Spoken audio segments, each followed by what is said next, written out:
Good evening, and welcome to the Poets Cafe. I'm your host, Isabel Rivera. Tonight, we have a very special guest with us who really needs no introduction. He is one of America's finest poets writing today. He has published numerous literary books on the market. He has won many literary awards and is currently professor of poetry at Cornell University. We welcome A.R. Ammons. Good evening, Professor Ammons, and thank you for being on the Poets Cafe. Thank you, Isabel. It's a pleasure to be here with you. How are you tonight? I'm fine, thank you. And you? Oh, very good. You look radiant as usual. I have to say, Professor Ammons, we've talked before that this is quite thrilling for me, having been exposed to your poetry at 15.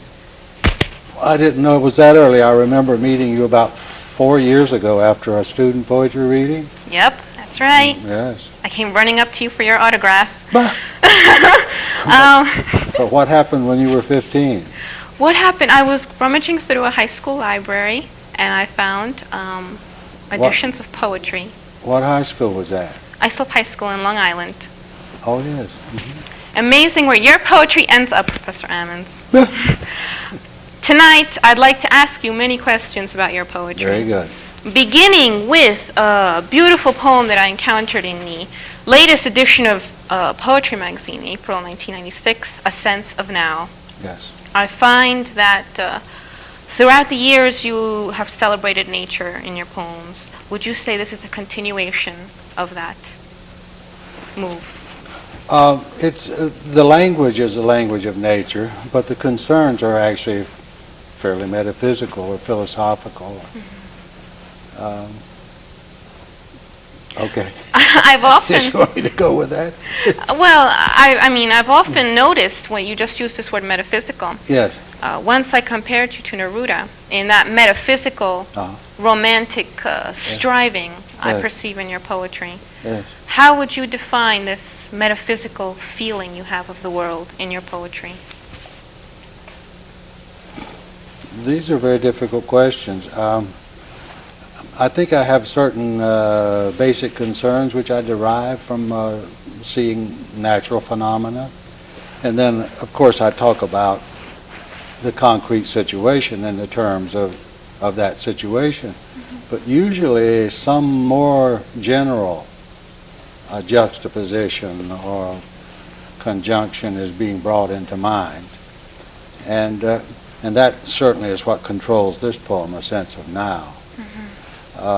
It's about the past and the future. That is to say that once the events of the past have passed, there's a kind of loss of coherence or significance takes place, and things wind up as a kind of debris, a metaphysical debris, I call it.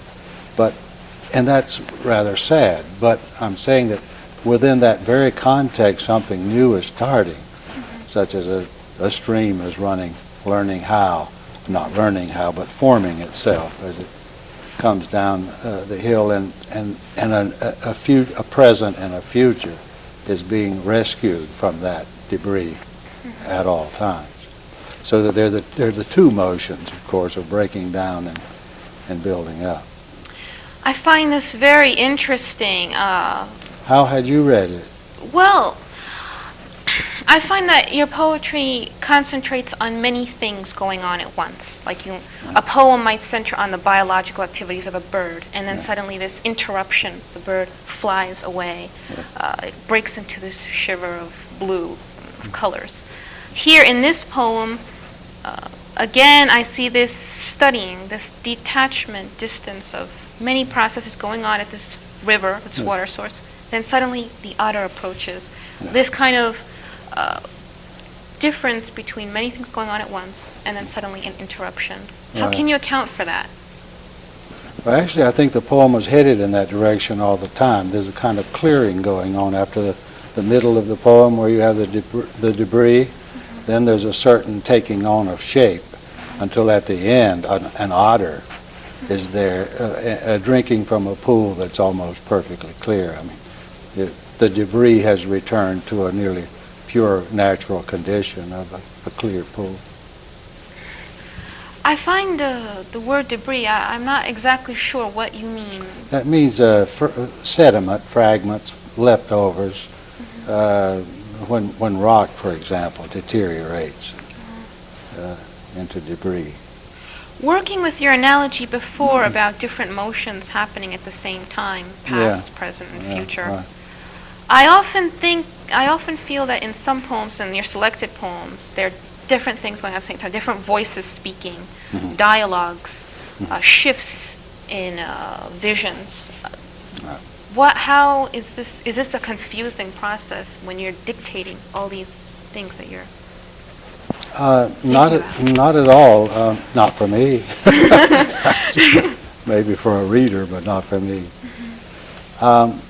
I see a poem as a kind of theater, in which I am the lyrical speaker, but there are other people or forces present, as in a drama or a play, and I think once you have your mind on the substance of the play itself, then you know your part in it and the other people's part in it as well, and it's pretty easy. Anyway, I'm not sure these things are as much planned as my answer suggests. I think what happens is that you enter into a kind of possibility that you imagine in your mind, and you just go with it. And certain things appear and resolve themselves. I think that someone once said that poetry is taking something in its most basic form and breaking things into their parts. What would you say to this statement? Well, it breaks them into their parts, but only to put them back together in some vital way. I find that that's how you're Whitman-esque in the sense that you may really focus with almost camera-like precision on an animal, on a nature scene, and then suddenly you shift back into this huge universalizing vision, which I think characterizes a sense of humanity in the constantly attention between close and far. Yes. Could you elaborate on that? Well, the word unit and universal have the same one thing, and each of us is a single person, and yet we're a universal. We represent the human species. At the same time, we're just one, a single person. And yet, I feel that in person you're very modest. Your poetry gets extremely complex, and yet I have to say that it strikes me that the persona speaking is that of a terrestrial wanderer pondering cosmic space, especially in sphere, the form of emotion. Yes. And also in garbage. Could you talk about that? I mean, in the sense of how do you receive your inspiration? This passion for entire encompassing visions. Do you ever feel that you speak for more than yourself? People tell me that I sometimes do, but no, I've usually pursued a pretty lonely wandering, and have written basically for myself, and usually about matters that are completely unimportant. That is, birds and streams and brooks and stumps and things. I don't deal with important things because we have so many other people writing about those. So I wander around, and for my own amusement and edification, I notice things, and I find that writing about them helps me to capture them and clarify them for myself. As for going all the way towards trying to write one whole poem like such a sphere, I had been concerned with the so-called one-many problem all my life. And then when the image of the Earth began to appear on television from outer space, and you knew you were actually not looking at a globe anymore, but at an actual photograph of the world, it was just so striking how we are little inhabitants altogether here on this little dot in space. And so I tried to write a poem around that single image of the fact that we are units, individuals, and universals at the same time. Oh, go ahead. No, I was... So you're saying it was inspired by this entire shift in a viewpoint, looking at the world at that Well, I was distance. prepared for the shift, and when it came, I just sort of made use of it, yes. If I may read an extract from one of your poems, Garbage, that came out in 1993. You were speaking previously about celebrating things that might seem to others unimportant. Yes. Here you're celebrating garbage. Here is the gateway of beginning. Here the portal of renewing change. The bird shit even, melding enrichingly in with debris. A loam for the roots of placenta. Oh, nature, the man on the edge of the cardboard-laced cliff exclaims, that there could be a straightaway from the toxic past into the fusion-lit reaches of a coming time. Our sins are so many, here heaped, shapes given to false matter, hamburger meat left out. In this celebration of garbage, how does your poet's heart feel this inspiration? How do you... What would you say to people who think poets celebrate unimportant things? Well, for example, in Garbage, I meant to give though I'm not myself religious, I meant to give a religious cast to the entire poem, because, you know, when we die, we go to church, and there are certain celebrations and so forth that transfigure us, presumably, and lead us to paradise and things of that nature. When language breaks down and become boring, poets are supposed to revive it and renew it. And so I think of that the reason I say the garbage heap is the beginning is where the disintegration from the past takes place and it becomes available to a new start. So it's a transfiguration at that point. I'd like to thank Professor Ammons for talking with us this evening at the Poets Cafe. After a short break, we'll be back with A.R. Ammons on our poetry stage, so please stay tuned.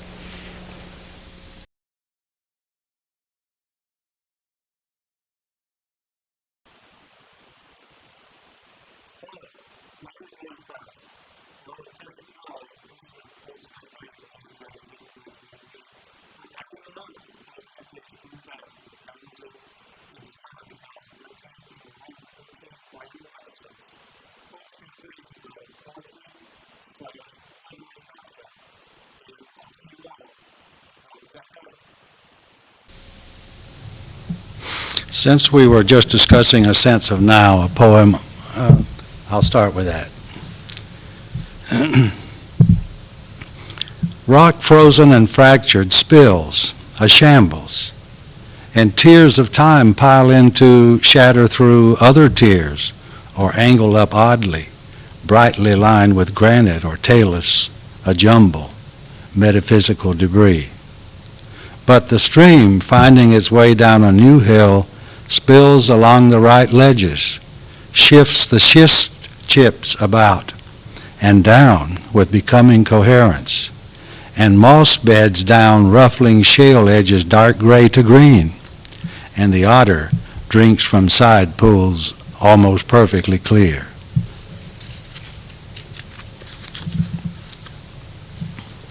The next poem is about picking up stormcast, that is, after a sharp wind has gone through. There are usually things in the yard that need to be picked up.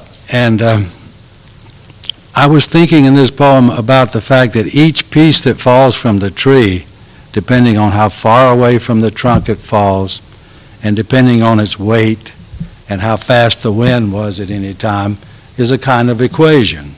So when you go out and pick up the bark or branch from the ground, you're not really picking up a bark or branch, you're picking up an equation, the exact description of how that piece of material got to be there.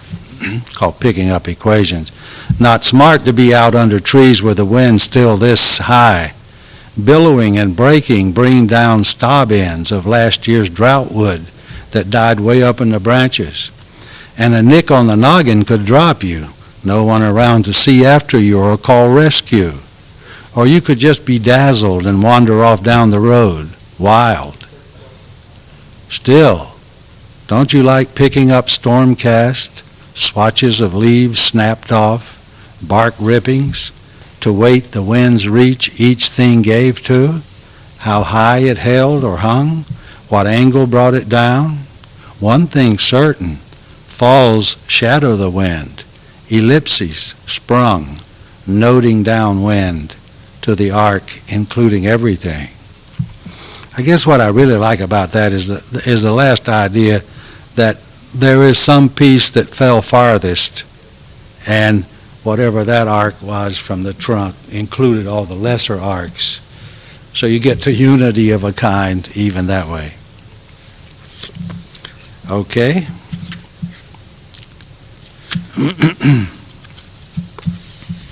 This is a little poem called Loving People. This enterprise answers to none of the natural balances, trade-offs, exactions. It doesn't shape to debit and credit differences. People are losing propositions. What they bill flakes away, even when they don't take it with them.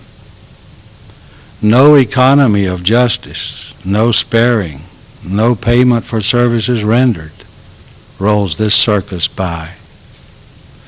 You make up your mind first to do it, rain or shine, giving or taking. You decide to love, and then, here and there, bit by burn, a nod, a touch, smile, the sweet love starts showing up. Let's see.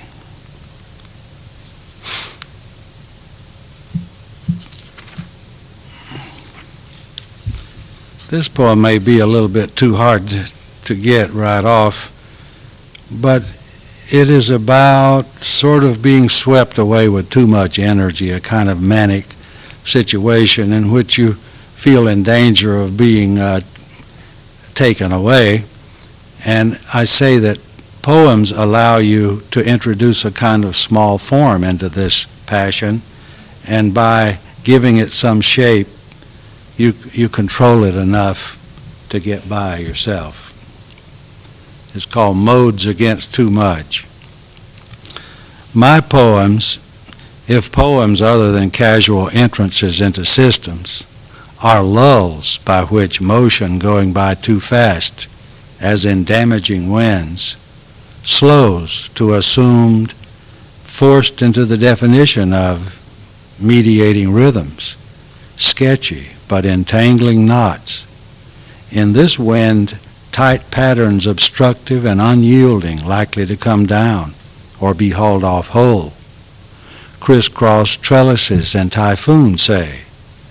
But bits, strings, swerving, lessening and swelling, elongations that giving to the wind like high water or sails, catch a part of it, formed into known ways, let go, withstood.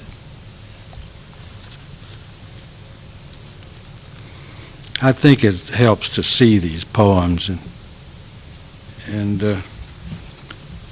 do we have time for a slightly longer one? I think for me. This one is called Collapse Structure, and it's about terror as it comes and goes. Terror, when it goes, leaves lifelessness's big hole. One does not wish it back, terror, fierce inhabitant. A guest abruptly returned from a delayed leaving, there again at the door, so the doorways stir and fly. But how great the vacancy, the attention turning about to no attendant, the polish of absence's gist. There's the first quarter moon, though, its own light emptying out the whole dome, the side of its loneliness confirming one's own. Just somewhere to look, as if to find absence altogether in one place.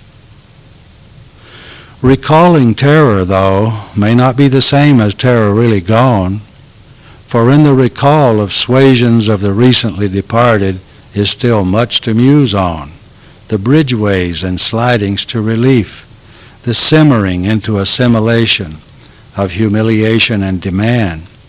The guest needs now only images, not to be answered or answered to.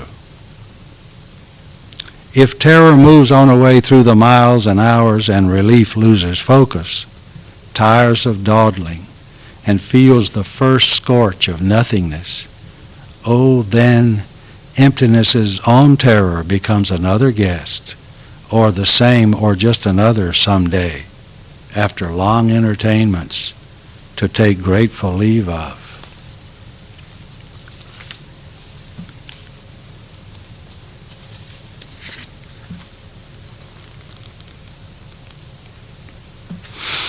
This is a poem about some old widow women I used to see walking about town, called marginals.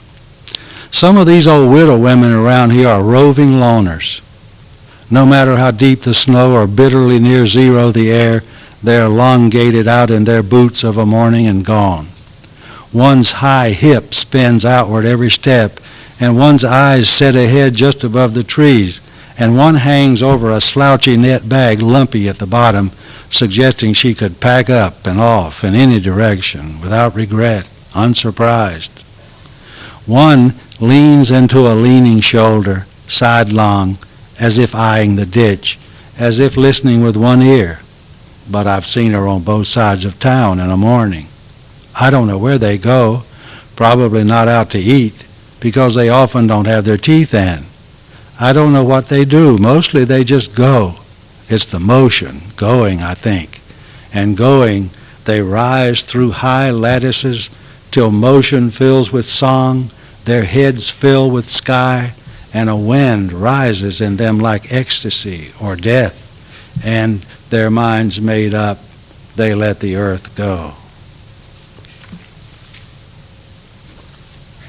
Well, I don't think I have a 1-minute poem here, I suppose, called Stand-In. A young woman on the bridge tosses rocks of old snow over the rail and leans to watch them streak down into the gorge. All the pleasures of flight with none of the harmful side effects.